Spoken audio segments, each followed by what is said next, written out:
Hi, hello from Colorado, and happy 4th of July weekend.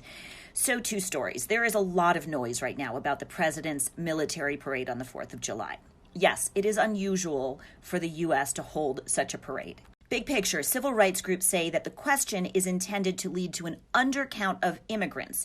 Immigrants tend to live in blue states, so it could lead to underfunding and underrepresentation in blue states. The administration has denied that. Typically on the 4th of July, we celebrate democracy, rule by the people, not our military might or rule by force. Still, this parade is getting way more coverage than it deserves, and there's a more important story playing out right now, the census. We've talked about this a bunch, and guess what? Today, Justice Department officials changed course again and told a judge that the administration now does plan to add the "Are you a citizen?" question to the form after all.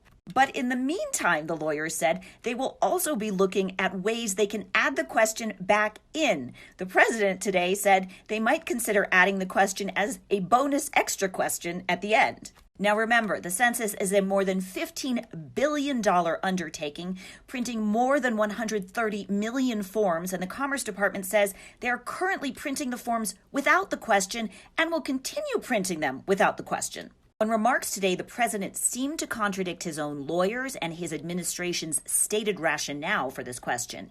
He said the citizenship question is needed to measure how many illegal immigrants live in each state and therefore how much funding those states should get.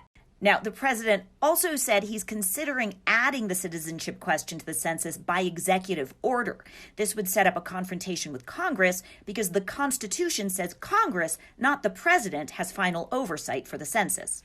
All this is causing legal headaches for the administration, which is now taking the citizenship question back to court with no clear plan. If you're confused, you're not alone. It would seem so are the president's lawyers. Here's what we do know.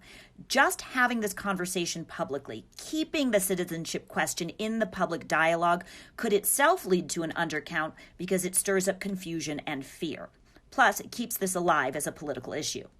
As I've said before, the census is big news because it has direct implications for your representation in Congress and public funding. We'll continue to follow this one.